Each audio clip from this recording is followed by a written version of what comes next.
Los partidos políticos en el Perú son siempre un tema de debate, a pesar de que todo el mundo dice que no existen.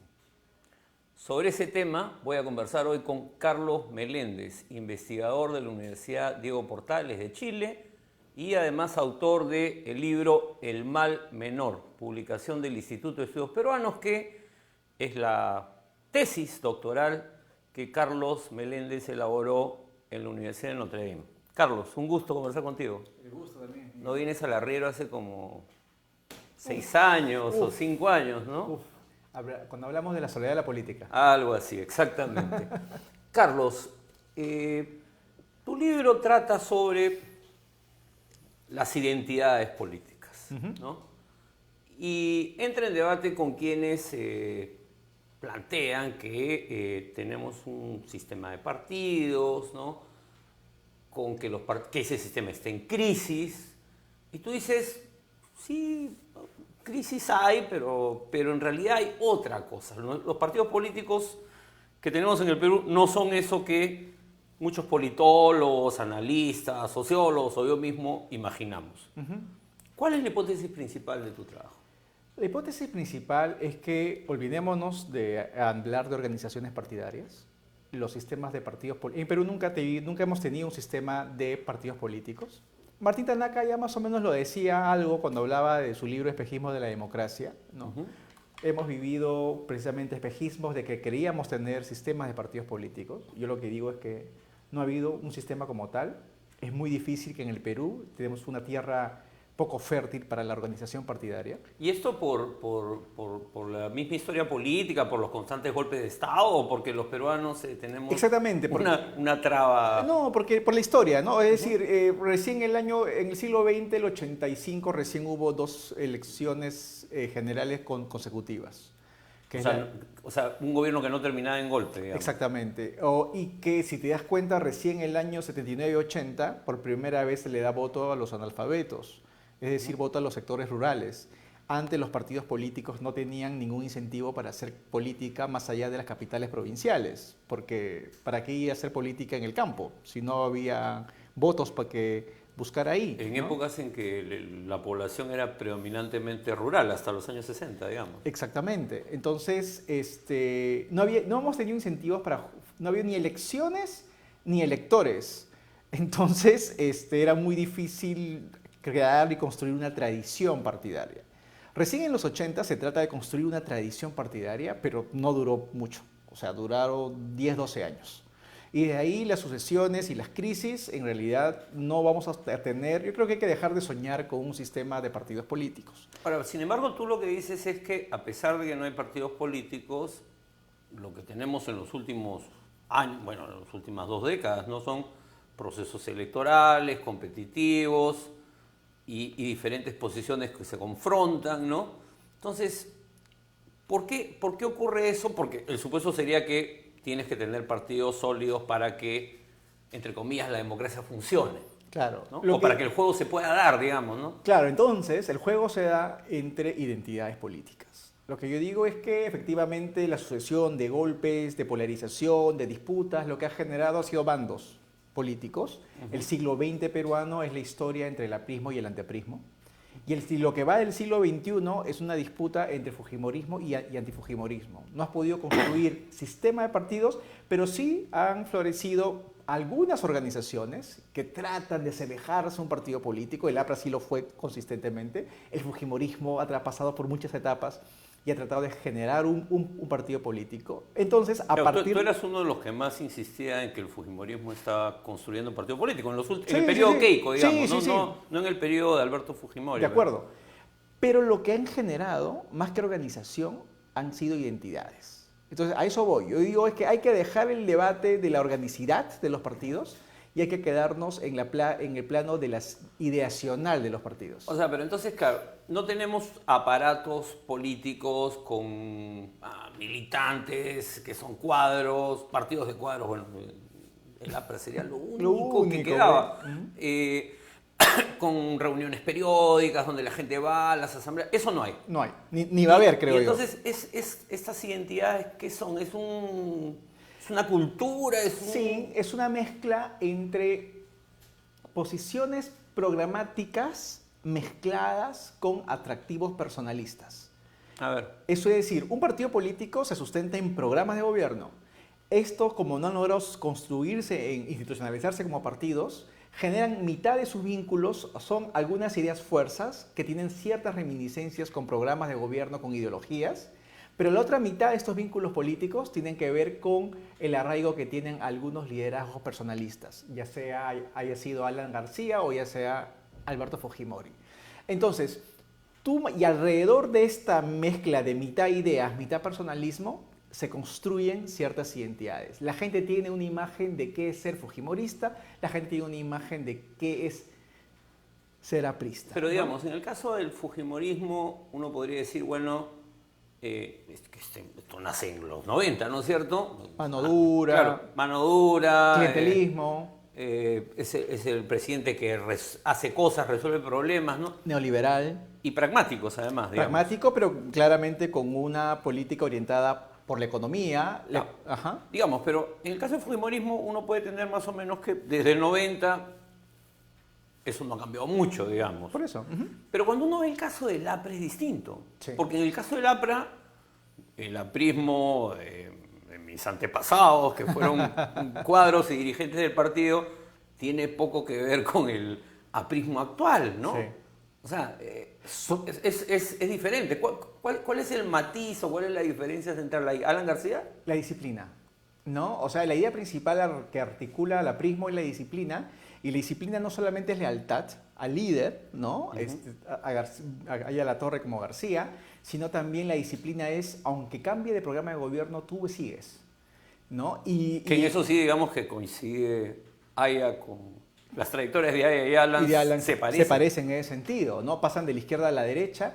Entonces, a eso voy. Son capaces de acompañar el giro programático, pero el giro programático no se hace por convencer a los seguidores de los cambios en el mundo, los cambios de la globalización, sino a través de la fortaleza del líder.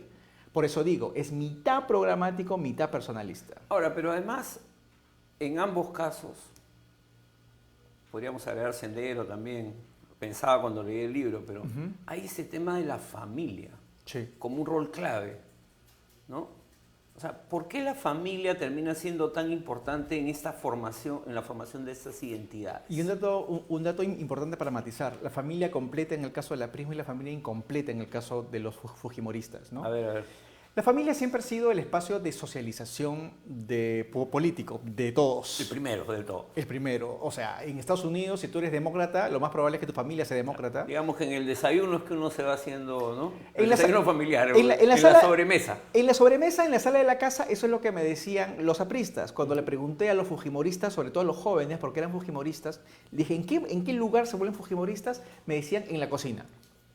¿Ya? Ayudando a la madre. En muchos de los grupos focales que hice... A la madre. En muchos grupos focales que hice yo con jóvenes fujimoristas, estaba la idea de la madre que viuda o separada, desplazada por la guerra, que llega a Ventanilla, porque los grupos focales con fujimoristas lo hice en esa zona. La que llega de Huancavelica, la señora, creo. Exactamente, la señora que llega de Huancavelica y que efectivamente no tiene, se vuelve fujimorista precisamente porque el fujimorismo lo acogió en este trajín del desplazamiento, ¿no?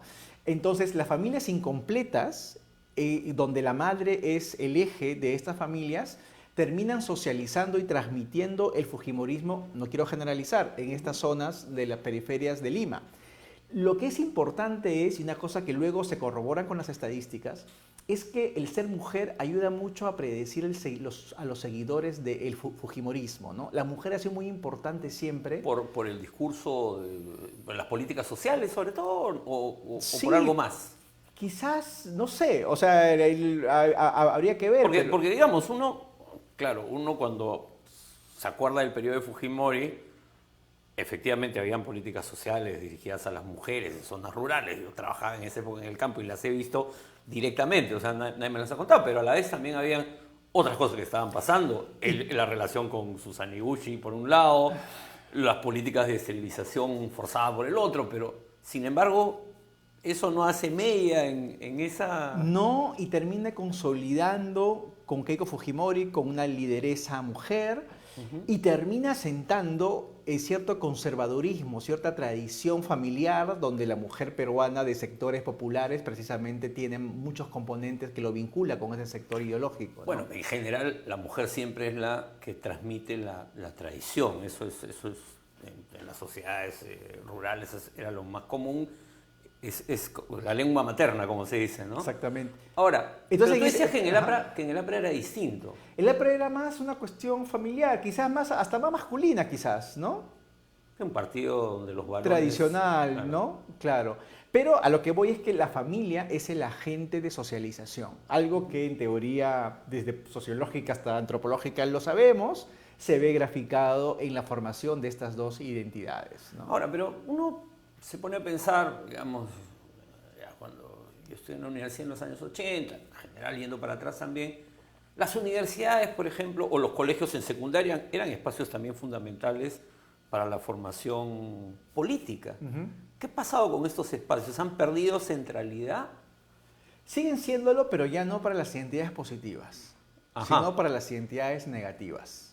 Vamos a los antis. Entonces. Vamos a los antis. Entonces, justamente, este sistema, en el Perú tenemos un sistema de partidos, pero tenemos polarización entre identidades. Positivas, que son pequeñas en magnitud, pero la mayor cantidad de identidad política que hay en el Perú son las identidades negativas, el antiaprismo y el antifujimorismo. Y esas identidades sí requieren una traducción y una sofisticación mayor, porque no están vinculadas a afectos, están vinculadas a rechazos, a animadversiones que están sustentadas en base a temas más sofisticados como derechos humanos, dictadura, neoliberalismo. ¿Te das cuenta? Es un lenguaje mucho más sofisticado del que puede tener un joven o un adolescente en un hogar. Entonces los antis tienen un lenguaje mucho más sofisticado y precisamente es en la universidad, es en los segundos espacios de socialización donde se forman mayormente estas identidades negativas. Ahora, el antiaprismo tiene pues 100 años, ¿no? Yo cuando leía tu libro, una de las cosas que más me hizo pensar es, claro, el antiaprismo existe prácticamente desde que existe el APRA, ¿no? Sí.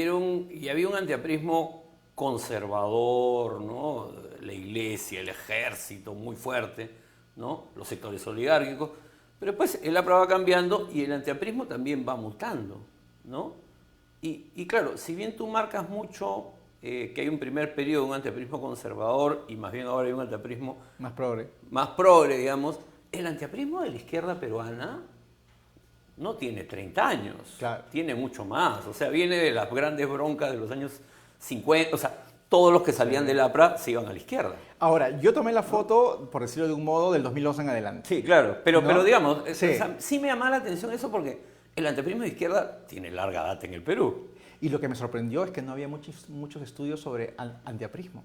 O sea, no hay un libro sobre el antiaprismo, no hubo un libro sobre el antifujimorismo. O sea, un estudio sobre eso. Sí, claro. O sea, hay un montón de libros que destilan el anti, digamos, ¿no? Sí, pero no lo estudian, ¿no? Y entonces, claro, a mí, por ejemplo, yo sé que el antiaprismo era mucho más, en sus inicios era mucho más conservador, mucho más militar, oligárquico, pero el antiaprismo que yo encuentro ahora es sobre todo en sectores populares, hombres mayores y en sectores populares. ¿Y parecido al antifujimorismo? No, el antifujimorismo es más clases medias, clases altas, y pero también personas mayores, lo cual también dialoga con los estudios de memoria. Son las personas que tienen más edad, que tienen mayor propensión a desarrollar identidades negativas, porque precisamente tienen algo más que recordar, tienen más memoria que los jóvenes. Por eso es digamos que la memoria de la política cada vez es más efímera también, ¿no? Sí. En las nuevas generaciones. Exactamente. Pero entonces son las personas mayores y en términos socioclasistas, el antiaprismo es más popular y el antifujimorismo es más BA, ¿no? AB. Ahora, eso yo estaba pensando, porque claro, eso tiene que ver con el segundo gobierno de Alan. Sí. O sea, fue tan fuerte. Es curioso porque Alan tenía dos antis anteriores, los que venían de los años 80, ¿no? Pero de alguna manera su gobierno hizo algunas cosas que uno podría decir podrían beneficiar a ciertos sectores populares, programas sociales siguieron habiendo. Pero sin embargo él no logró capitalizar eso, como Fujimori lo capitalizó en su momento. ¿Por qué? Porque, Alan, acuérdate que es el Perú avanza, es el discurso optimista para las clases que se han beneficiado más del crecimiento de los últimos años. Una de las preguntas que yo pregunto en encuestas es: ¿usted con respecto al crecimiento económico se siente ganador o perdedor? El aprismo es mayor en aquellos que se sienten ganadores y no entre los que se sienten perdedores, ¿no? Entonces, crecimiento económico, no hubo el famoso chorreo, pues, ¿no? Claro, que era parte del discurso. Exactamente, que era parte del discurso. Por eso es que el antiaprismo es más fuerte donde no chorreó, que son las clases populares, ¿no? Ahora, entonces dirías que eso es más fuerte que los temas de derechos humanos o lo que significó el baguazo, que fue parte también de la movilización contra Alan, ¿no? Sí, sí, obviamente. Yo creo que es más... El anti tiene una conexión bastante con lo material, sobre todo en las clases populares. Las clases populares evidentemente tienen mayor sintonía con cómo reciben los servicios del Estado, ¿no? Ahora, en tu trabajo tú también analizas el nacionalismo, Sí, ¿no? Y claro, como un caso fallido. con un caso fallido y tú eres bastante contundente, ¿no? Y claro, yo me preguntaba, ¿y qué pasa si Ollanta se lanza a la presidencia de la República? Creo que tiene ganas además, ¿no? Sí. Lo veo muy activo y tiene éxito. Entonces, ¿qué? ¿Meléndez se equivocó? No, es cuestión de ver, es como te digo, es la foto del momento. Y en la foto del momento el nacionalismo no ha logrado despertar una cierta identidad. ¿Por qué? ¿Por qué no cuaja? Porque no está asentado en estereotipos sociológicos, no tiene un sustento sociológico que sí tiene el fujimorismo, que sí tuvo el aprismo, que sí tienen los antis. Una identidad existe, cuaja, sobrevive cuando se sustenta en determinados clivajes sociales, en determinadas divisiones sociales. Por ejemplo, el sur del Perú no es radical por ser de izquierda, es radical por ser antifujimorista. Yo creo que es por ser antilimeño, pero También, es un debate. pero te das cuenta. Claro, Pero te das cuenta. no es por ser de izquierda. Exactamente. Es la pelea con Lima. Exactamente. Y se sustenta en algo que es muy trascendental, como es el debate centro-periferia. Es Lima versus el resto del país. Claro, ¿no? en el 95 todos votaron por Fujimori. Exactamente. ¿No? Pero en el referéndum para la Constitución del 93, donde le va mal a Fujimori es en el sur. Sí, claro, yo me acuerdo, porque estuve Claro. en esa campaña, además, haciendo campaña contra Entonces, sí. cuando existe una identidad que se superpone en esas divisiones más históricas, más estructurales, la identidad permanece. Okay. El nacionalismo, el nacionalismo, ni el toledismo, ni otro tipo de identidad, logró asentarse, logró tener una división estructural en la sociedad peruana. Y los líderes tampoco tuvieron suficiente, no sé, fuerza, o sea, la personalidad de Humala, digamos, en este caso. ¿Antauro sí funcionaría con ese discurso? Antauro sí. Estamos acá ya saliéndonos un poco del Sí, libro, pero sí, porque Antauro, además, para que una identidad funcione tienes que también tener una identidad contraria, un anti muy fuerte. Y un anti que no he estudiado en el libro y que yo creo que merece la pena trabajarlo ahora es el histórico anticomunismo, que ahora le llamamos antichavismo, antibolivarianismo, pero ese es el anti más importante ahora en el país, creo yo. que ha sido clave en varios de los procesos, en el proceso electoral en que pierde Humala con, Sí, efectivamente. con García, ¿no? Sí, una debilidad de mi libro es que no estudié ese anti, por ejemplo. Y yo creo que ese es el anti que va alguna gente dice, ok, ya como el fujimorismo que se haya desaparecido y el aprismo también, no va a haber ningún anti que guíe el mal menor. Digo, sí va a haber. Además, tú fusionas Chávez con Sendero, como se hizo en la campaña en Lima contra Verónica Mendoza y tiene impacto. Y eso es lo que se viene en la próxima elección.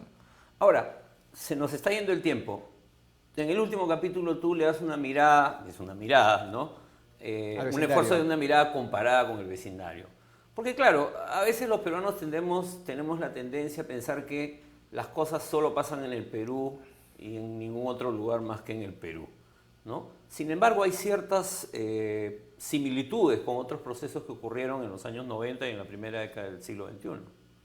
Sí, sobre todo en sistemas débiles, en términos de partidos políticos, vemos de que efectivamente estas divisiones entre estos vínculos, estas identidades positivas y negativas se da. Venezuela, chavismo versus antichavismo. Colombia, uribismo versus antiuribismo. Ecuador, correísmo, anticorreísmo. O sea, no es solamente el Perú donde vemos esta polarización entre vínculos mitad programáticos, mitad personalistas. Y donde hubiera un colapso también y donde hubo colapso. Porque el sistema, ¿no? O sea, bueno, Colombia un poco menos, pero Venezuela y Ecuador... Lo que sucede es que cuando las identidades negativas cobran vida propia, es donde se da este tipo de polarización. Normalmente una identidad negativa debe estar contenida por una positiva. Si tú eres B y yo soy anti-B, soy A.